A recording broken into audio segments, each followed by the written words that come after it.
जो नमूना पेश हुआ है वो ये है कि चीन ने भारत से अपने 300 से ज़्यादा कर्मचारियों को वापस बुला लिया है पिछले 2-3 महीने के दौरान ही। इनमें से ज़्यादातर कर्मचारी दक्षिण भारत में विभिन्न कंपनियों में काम कर रहे थे, लेकिन इनमें सबसे ज़्यादा संख्या फॉक्सकॉन नामक कंपनी में काम करने वाले चीनी कर्मचारियों की है।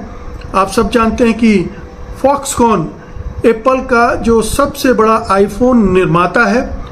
एप्पल का जो आईफोन है उसका सबसे बड़ा निर्माता है फॉक्सकॉन, और पिछले 2 महीनों में तमिलनाडु में और कर्नाटक में उसके जो कारखाने हैं वहीं से 300 से अधिक चीनी इंजीनियर और तकनीशियन को बुला लिया है चीन ने वापस। अब ये फॉक्सकॉन पर हमला सीधे सीधे हमारी जो मैन्युफैक्चरिंग की आकांक्षाएं हैं भारत की, उस पर हमला है, क्योंकि हम बड़े प्राउड के साथ कह रहे थे कि भारत अब एप्पल का बनाने का कारखाना बन रहा है, हब बन रहा है। पिछले 4 सालों में ही 20% जितने भी आईफोन बन रहे हैं दुनिया में, उसका 20% भारत में बनने लगा था। लेकिन अब ये जो बड़ा झटका दिया है, इसके बाद क्या होगा? फॉक्सकॉन या एप्पल जो और निवेश करना चाहता था, तकरीबन 20 से 40 बिलियन डॉलर की का इन्वेस्टमेंट प्लान उसका भारत में था, और यहाँ तक एप्पल का सोच था कि अमेरिका में जितने भी एप्पल के फ़ोन बिकते हैं, आईफोन बिकते हैं, वो सारे भारत में ही निर्मित हों, क्योंकि उधर ट्रंप का दबाव है एप्पल पर कि वो चीन में अपने मैन्युफैक्चरिंग ना करे। एप्पल चीन से हटाकर मैन्युफैक्चरिंग इंडिया में ला रहा था, और इंडिया में उसने शुरू कर दिया था। 4 साल से अच्छी ग्रोथ हो रही थी, और ऐसे में चीन ने एक करारा हमला किया है, और 300 कर्मचारियों का जाना एक बहुत बड़ा झटका है, क्योंकि ये स्किल्ड मैन पावर है। इसके जाने से ये फॉक्सकॉन की जो यूनिटें हैं, 2 यूनिट तमिलनाडु और कर्नाटक में, वो ज़बरदस्त तरीके से प्रभावित होंगी। उनकी पूरी जो प्रोडक्शन है वो बैठ जाएगा, और चूंकि भारत के में उस तरह के स्किल्ड मैन पावर नहीं है, बल्कि हकीकत तो ये है कि ये जो चीनी कर्मचारी थे, इंजीनियर और टेक्नीशियन थे, वही भारत के जो मैन पावर था उसको ट्रेनिंग भी दे रहे थे। अस्सलाम वालेकुम दोस्तों, भारत जो तरक्की कर रहा था वो चीन के ही बलबूते पर कर रहा था। आपको पता है सारे के सारे रेयर अर्थ मैग्नेट और दोस्तों रॉ मटेरियल चीन ही से आते थे। अब चीन ने देना बंद किया है, तो भारत की माइशत आस्ते आस्ते बैठना शुरू हो गई है दोस्तों। यहाँ तक के आईफोन जो बन रहे थे भारत में, वो भी आकर चाइना के टेक्नीशियन ही बना रहे थे। अब चाइना आपको पता है भारत पर वार कर रहा है। चाइना का पहला वार यह था कि उसने रेयर अर्थ मैग्नेट बंद कर दिए थे। अब दूसरा वार यह था कि उसने दवाइयां बनाने के लिए जितना रॉ मटेरियल था वो बंद कर दिया था। और अब दोस्तों तीसरा ये है कि उसने आईफोन में जितने भी टेक्नीशियन थे, तकरीबन 300 के करीब, उन्हें वापस बुला लिया है। अब भारत की कमर टूटती जा रही है, और इनका जो बड़ा दावा था कि हमारे मुल्क में आईफोन बनकर पूरी दुनिया में जा रहे हैं, वो दोस्तों टूटने वाला है। और दोस्तों ये भी बड़ी बात होगी कि अब भारत दवाइयां बनाने वाली कंपनी है वो भी बैठने वाली है। तो भारत में एक बहुत बड़ा वार हो गया है, और चाइना अचानक से अपने लोगों को भारत को खाली करने का कह रहा है कि भारत से आप जल्दी जल्दी वापस आ जाएं, क्योंकि दोस्तों भारत में कुछ न कुछ बड़ा हो सकता है। तो इसका मतलब दोहरा हमला हो गया। एक तो ये कि ये चले गए तो प्रोडक्शन प्रभावित होगा, दूसरे जिस मैन पावर को स्किल्ड किया जा रहा था, ट्रेंड किया जा रहा था, अब वो भी ट्रेंड नहीं हो पाएगा। तो अब ये तुरंत जो एक बड़ा झटका मिला है, इसको आप समझ सकते हैं। ये एक दूसरा झटका है पिछले 1 हफ्ते के अंदर। अभी हफ्ते 10 दिन पहले ही चीन ने एक बड़ा झटका दिया था। उसने पहले तो मैग्नेट की सप्लाई पर पाबंदी लगा दी थी, रोक दी थी। फिर वो जो केमिकल्स जिनसे फर्टिलाइज़र बनता है भारत में, वो भी देना बंद कर दिया था, और बहुत सारी मशीनों को भी देना बंद कर रहा था, उन मशीनों को जो कि इलेक्ट्रॉनिक्स के उत्पादन में काम आती हैं। तो भारत पिछले कुछ वर्षों में इलेक्ट्रॉनिक्स के क्षेत्र में उत्पादन की दिशा में आगे बढ़ने लगा था, लेकिन उसकी डिपेंडेंस चाइना पर थी। जो भी मशीनरी थी वो चाइना से आती थी।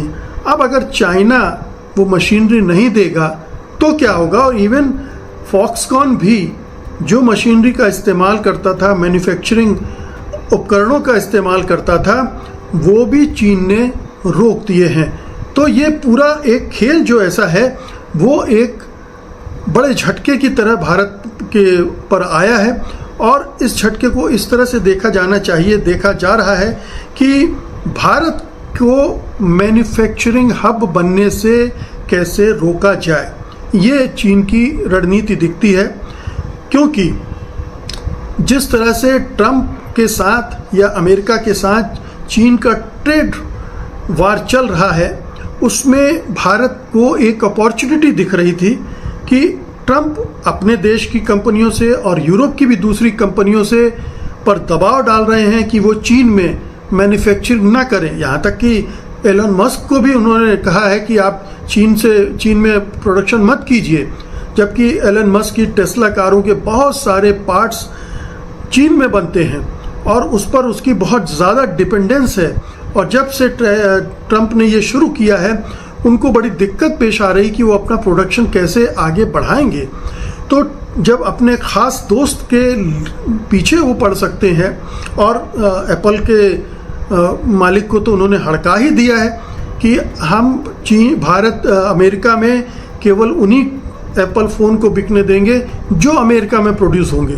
तो ये टसल तो वहाँ चल ही रही है, लेकिन चीन को सबसे ज़्यादा टारगेट कर रहे हैं ट्रंप कि वहाँ से ये सारी कंपनियाँ आएँ और अमेरिका में मैन्युफैक्चरिंग करें। तो भारत इसमें ये देख रहा था कि अगर चीन से कंपनियां बाहर निकलती हैं तो कुछ भारत में भी आएंगी और भारत को एक अवसर मिलेगा कि वो अपने को मैन्युफैक्चरिंग हब की तरह तैयार कर सके। लेकिन ये जो झटका दिया है, इसके बाद अब एक नई चुनौती खड़ी हो जाएगी भारत के सामने कि वो कैसे करे, क्योंकि उसकी डिपेंडेंस चाइना पर इतनी ज़्यादा है कि चाइना अगर टेक्नोलॉजी नहीं देता है, मशीनरी नहीं देता है, स्किल्ड मैन पावर नहीं देता है, तब क्या करेगा। तो चीन ने ये जो तमाम कहना चाहिए कि सप्लाई चेन है वो काट दी है भारत की। ना तो वो भारत के और दक्षिण पूर्व की एशिया की में जो यूनिट्स हैं या इंडस्ट्रीज़ हैं, उनको ना तो टेक्नोलॉजी ट्रांसफ़र कर रहा है, ना उपकरण निर्यात कर रहा, बल्कि इनको उसने घोषित रूप से नहीं, अघोषित रूप से प्रतिबंधित करने का आदेश दे दिया है।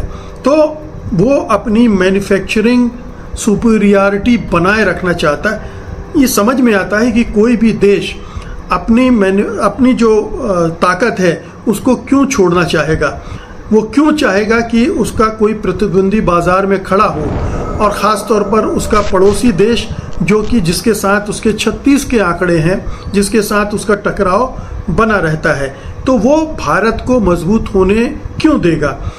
उस समय तक तो ठीक था जब तक भारत के साथ वैसी लड़ाई नहीं चल रही थी, लेकिन अब तो पाकिस्तान के साथ भारत के चीन के जिस तरह के संबंध निकल कर आए हैं, उसमें ये बहुत ही साफ है कि दोनों के बीच में, हालांकि देखिए आप पिछले 5, 7, 10 साल में ये लगातार चीन और भारत के बीच टकराव होता रहा है। भारत की तरफ से चीन के कई ऐप्स पर प्रतिबंध लगाया गया है, चीन के इन्वेस्टमेंट पर भी बहुत तरह के बाधाएं खड़ी की गई हैं, रोक टोक की गई है, और इससे चीन नाराज़ भी हुआ है। तो संबंध तो आर्थिक मोर्चे पर भी बहुत अच्छे नहीं रहे हैं, लेकिन ये बात ध्यान रखना चाहिए, इस सब के बावजूद भारत और चीन के बीच जो आर्थिक संबंध हैं ये लगातार बढ़ते रहे हैं। बेशक मोदी सरकार ये कहती रहे कि चीन की निर्भरता हम कम कर रहे हैं, या चीन हमारे यहाँ डंपिंग कर रहा है माल की, राखी में राखियाँ आ जाती हैं, दिवाली में देवी देवताओं की सारी मूर्तियाँ वगैरह आ जाती हैं, ये तमाम चीज़ें होती हैं। वो इस बारे में जिस तरह से कह चुके हैं हम सब जानते हैं। लेकिन अगर आप आंकड़ों में देखेंगे तो आपको हैरत होगी कि इसी मोदी सरकार में किस तरह से दोनों देशों के बीच में व्यापार बढ़ा, और ये एक तरफा बढ़ा है। आप देखिए कि 2015 से 2021 के बीच में जो बाइलेटरल ट्रेड है उसमें 75% की वृद्धि हुई है और जो औसत वृद्धि रही है वो तकरीबन 12.55% की रही है। 2021 में व्यापार में 43% की वृद्धि दर्ज की गई थी। आप सोचिए, जिस चीन से झगड़ा करते रहते हैं मोदी सरकार या झगड़ा करने का नाटक करते हैं, अब ये हो सकता है नाटक भारतीय मतदाताओं को रिझाने के लिए करते हों, क्योंकि उनके मित्र अडानी की भी टांगें चीन में बहुत फैली हुई हैं, तो दिखाने के लिए ऐसा करते हो। लेकिन हकीकत यह है कि लगातार ये व्यापार बढ़ रहा है। 2023-24 में भारत का चीन से आयात 21.7% की वृद्धि के साथ 118.5 बिलियन डॉलर तक पहुंच गया था, जबकि निर्यात में 37.9% की गिरावट आई थी और वो घटकर 17.48 बिलियन डॉलर तक हो गया था। तो आप देखिए कि 2021-22 में 73.3 बिलियन डॉलर का व्यापार घटा था चीन के साथ हमको, वो 2023-24 में बढ़कर 85.08 बिलियन डॉलर हो गया। तो ये एक बताता है कि हम किस तरह से चीन पर निर्भर हैं, चीनी सामान पर निर्भर हैं और उसका हम पर कितना दबाव है। और ये दबाव अब इस तरह से दिख रहा है कि उसने मैन्युफैक्चरिंग आप न कर पाए, दूसरे तरह से अपनी अर्थव्यवस्था को आगे न बढ़ा पाए। ये तमाम जो उपाय हैं या हथकंडे हैं वो आजमाने लगा है। जो सप्लाई चेन है चीन से, उस पर भारत की बहुत ज़्यादा निर्भरता है। मैंने बात की कि जो मशीन के टूल्स हैं, रेयर अर्थ मेटल्स हैं, मिनरल्स हैं, उस पर बहुत निर्भरता है। इलेक्ट्रॉनिक सामानों की जो पार्ट्स होते हैं उन पर बहुत निर्भर है और इनके निर्यात पर प्रतिबंध से भारत की जो इंडिजिनस मैन्युफैक्चरिंग है वो बहुत प्रभावित हो सकती है, हो रही है। उदाहरण के लिए फॉक्सकॉन का मैंने उदाहरण दिया ही है कि वो जो मशीन टूल्स इस्तेमाल करता है वो चीन से ही आते हैं। अगर चीन ने उनको देना बंद कर दिया तो फॉक्सकॉन भी हमारे यहाँ अपना विस्तार नहीं कर सकता है। जो मैग्नेट इस्तेमाल होता है उसकी आपूर्ति में वो पहले ही रुकावट डाल चुका है। इन मैग्नेट का इस्तेमाल ईवीज में होता है, इलेक्ट्रिक वाहनों में होता है और उसके लिए बहुत ज़रूरी है। इसी तरह से जो रेयर अर्थ मेटल्स हैं उनका डिफेंस इक्विपमेंट में बहुत इस्तेमाल होता है, इलेक्ट्रॉनिक्स में भी होता है। ये चीन की उसमें एक तरह से मोनोपोली है दुनिया में। 70 to 80% रेयर अर्थ मेटल्स चीन सप्लाई करता है और अगर चीन नहीं देगा तो भारत क्या करेगा, कैसे करेगा। अभी क्वाड की मीटिंग चल रही है 4 देशों की, आप जानते हैं कनाडा, अमेरिका, ऑस्ट्रेलिया और भारत क्वाड में मेंबर हैं। वहाँ ये फैसला लिया गया है कि ये चारों देश मिलकर जो रेयर अर्थ मेटल का क्राइसिस है, चीन पर जो निर्भरता है, उसको कम करने की कोशिश करेंगे। लेकिन बड़े देश, ऑस्ट्रेलिया समृद्ध देश हैं, कनाडा, अमेरिका, वो अपना हित देखेंगे कि भारत का हित देखेंगे, इसमें बहुत संदेह है। अब देखिए कि अगर ये पाबंदियां लगाता है चीन, सप्लाई रोकता है, तरह तरह से हमारे उद्योग धंधों पर अटैक करता है, तो होगा क्या? होगा ये कि हमारा जो इलेक्ट्रॉनिक क्षेत्र है उसमें नुकसान होगा। 2022-23 के बीच जब भारत चीन के बीच तनाव था तो उसके कारण से 15 बिलियन डॉलर का नुकसान केवल इलेक्ट्रॉनिक्स के फील्ड में हुआ था और लगभग 1 लाख नौकरियां चली गई थी। अब आप सोचिए कि अगर और ये वार लंबी चलती है या चीन इस एक्सपेंड करता है इस तरह से हमले को, तो क्या होगा। ये मैं बता ही चुका हूं कि फॉक्सकॉन ने 1.4 बिलियन डॉलर का निवेश किया था और उसका जो कारोबार है वो बढ़ के 10 बिलियन डॉलर तक पहुंच गया है।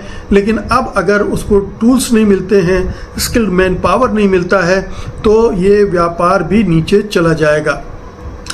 दोनों देशों के बीच में बहुत सारे झगड़े हैं, सीमा विवाद हम जानते ही हैं और इसलिए दोनों देश एक दूसरे के नागरिकों के आने जाने पर भी तरह तरह से रोक लगाते हैं। 2024 में भारत ने चीनी नागरिकों को केवल 2000 वीज़ा दिए थे, जबकि 2019 में 2 लाख दिए थे, 2 लाख से घटकर 2000 हो गए थे।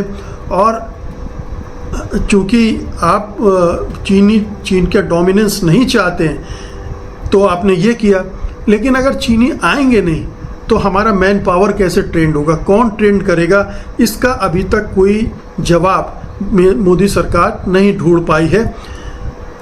ये तमाम चीज़ें हैं जो लगातार हमें चुनौती दे रहे हैं। इसकी खतरे की घंटियां केवल इस बार नहीं बज रही है, पिछले कई सालों से बज रही है कि हमने जिस तरह से अपनी अर्थव्यवस्था को चीन पर निर्भर कर लिया है, बहुत सारी चीज़ों पर, अभी मैंने फार्मास्यूटिकल सेक्टर की बात नहीं की जो कि पूरी तरह से चीन से आने वाले रॉ मटेरियल पर डिपेंड करता है। अगर चीन उसकी सप्लाई काट दे तो हमारी पूरी फार्मास्यूटिकल इंडस्ट्री भी बैठ जाएगी। तो ये बहुत ज़रूरी है, ये खतरे की घंटी है, क्राइसिस का टाइम है। इस समय बहुत सोच समझकर मोदी सरकार को तुरंत एक्शन लेना पड़ेगा। जो हमारी इंडिजिनस, जो स्मॉल मीडियम स्केल की इंडस्ट्रीज़ हैं, जिसको तबाह कर दिया है नोटबंदी ने, जीएसटी ने, सरकार की पॉलिसीज़ ने, वही इसको पुनर्जीवित कर सकते हैं। वही सेक्टर खड़ा हो अगर, तो हमारा मैन्युफैक्चरिंग हब बनने का सपना पूरा नहीं तो कम से कम उस दिशा में हम आगे बढ़ा सकते हैं। दूसरा काम उसे ये करना पड़ेगा कि जो चीज़ें चीन से मंगाई जा रही हैं उसको डाइवर्सिफाई किया जाए, केवल चीन से ही सारी चीज़ें न मंगाई जाएं। जहाँ दूसरे देश हैं जैसे ताइवान है, वियतनाम है, और भी देश हैं, वहाँ से मंगाकर अपनी इन चीज़ों की कमी पूरी करनी चाहिए। इस सप्लाई को रुकने नहीं देना चाहिए। और जो डिप्लोमेटिक लेवल पर हमें अपना काम करना चाहिए, चाहे वो चीन के साथ ही क्यों ना हो, कि एकदम से रुकावट ना आए, और दूसरे जो स्रोत हैं वहाँ से कैसे हमें ये सब सप्लाई बनती रहे, इसके लिए प्रयास करने पड़ेंगे दुनिया भर में। अगर मोदी सरकार जिस तरह से आज चल रही है वैसे चलती रही तो जो कुछ थोड़ा बहुत हमने पिछले 91 के बाद हासिल किया है उसको हम गंवा देंगे, उस एडवांटेज को हम गंवा देंगे सिर्फ इस सरकार की नाकामी, नाकाबिलियत और अक्षमता की वजह से। इसलिए ये बहुत क्रूशियल टाइम है, बहुत क्रूशियल जंक्चर मुकाम